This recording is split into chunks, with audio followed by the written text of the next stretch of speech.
Hello नमस्कार दोस्तों। आज हम बात करने जा रहे हैं पप्पू यादव को लेकर। जी हाँ, बिहार विधानसभा चुनाव में बहुत कम दिन बचा है। 2025 के अक्टूबर नवंबर में बिहार में विधानसभा चुनाव होना है और इसको लेकर सभी पार्टियां तैयारियां शुरू कर दी है। एनडीए में जिस प्रकार की खटपट सुनाई दे रही है, नीतीश कुमार को टूट के जाने की बातें हो रही है, वही तेजस्वी यादव की ओर भी मामला सेट नहीं है। जी हाँ, कांग्रेस और तेजस्वी के बीच सीटों को लेकर बातचीत और मतभेद जारी है। वही मुकेश सहनी भी इसमें पीछे नहीं है, लेफ्ट भी पीछे नहीं है।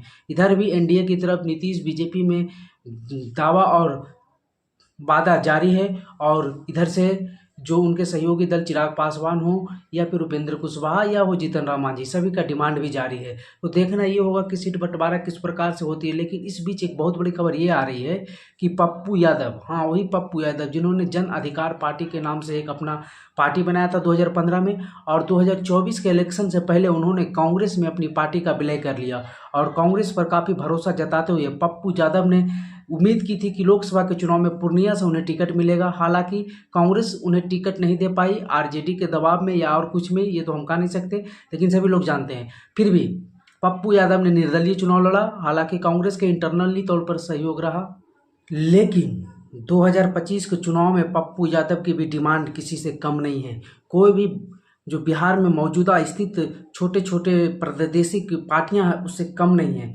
पप्पू यादव की भी डिमांड 25 सीटों की है और वो भी महागठबंधन में रहकर कांग्रेस की सीटों की है। जी हाँ, कहा यह जाता है, पप्पू यादव के समर्थक का भी मानना है कि जो पप्पू यादव है वो प्रियंका गांधी के करीबी हैं और प्रियंका गांधी की जिस प्रकार से कांग्रेस में कद बढ़ रही है तो पप्पू यादव का भी राजनीतिक कद बढ़ेगा बिहार में, क्योंकि प्रियंका गांधी अभी वायनाड से सांसद के चुनाव जीत चुकी है और राघवेंद्र प्रसाद कुशवाहा जो पहले जाप के प्रदेश अध्यक्ष थे, पप्पू यादव के करीबी माने जाते हैं, उन्होंने बोला है कि 2025 के बिहार विधानसभा चुनाव में कांग्रेस के अंदर, क्योंकि जब कांग्रेस में विलय हो चुकी थी, तो पप्पू यादव मतलब हमारे नेता 25 सीटों की मांग कर रहे हैं और वैसे सभी व्यक्तियों को चुनाव लड़ने के लिए तैयार रहने को बोले हैं जिनका जिनका परफॉर्मेंस 2020 के चुनाव में बेटर रहा था। आप लोग समझ नहीं पा रहे होंगे, 2020 के चुनाव में जब अकेले ने दम पर चुनाव लड़ी थी, अपना एक अलग दल और किसी से गठबंधन नहीं किया था। हालांकि उस चुनाव में पप्पू यादव को किसी प्रकार की कोई सफलता नहीं मिली, लेकिन कुछ ऐसे उम्मीदवार रहे जिनका वोट परसेंटेज कुछ अच्छी रही और उन्हीं जिनका जिनका वोट परसेंटेज 2020 के चुनाव में अच्छी आई थी, उन सभी को पप्पू यादव के सहयोगी की माने तो सभी को पप्पू यादव ने तैयार रहने के लिए कहा है कि 2025 के इलेक्शन में कांग्रेस से टिकट दिलवाने का वादा पप्पू यादव कर रहे हैं अपने कार्यकर्ताओं को, जो 2020 के चुनाव लड़ चुके हैं और अच्छे परफॉर्मेंस उनके पार्टी के अनुसार किए हैं। तो ये देखने वाली बात होगी कि कांग्रेस के पहले तो कितना सीट मिलता है और वो 25 सीट किस आधार पर कांग्रेस पप्पू यादव को देगी, क्योंकि लालू यादव की पार्टी आरजेडी तो ये बोल रही है कि कांग्रेस को इस बार 50 सीट मिलेगी। हालांकि 2020 के चुनाव में उन्हें 70 सीट मिला था और 19 सीट पर जीते थे, तो इस बार मात्र 50 सीट कांग्रेस को देने की बात चल रही है।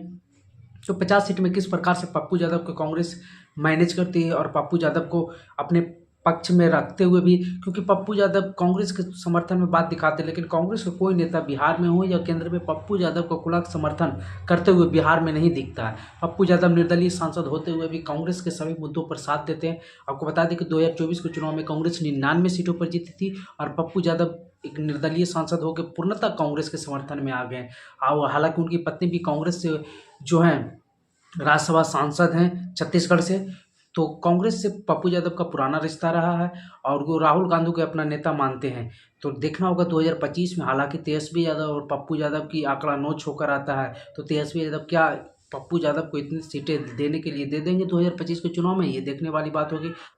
हालिया फिलहाल जो इंटरव्यू पप्पू यादव का आया था उसमें भी उनसे फेवरेट नेता पूछा गया था। 3 ऑप्शन दिया गया था, राहुल गांधी, अखिलेश यादव, तेजस्वी यादव। तो उन्होंने तो पहले पर राहुल गांधी, दूसरे पर अखिलेश यादव, लेकिन तीसरे पर तेजस्वी को नेता मानने से इनकार कर दिया।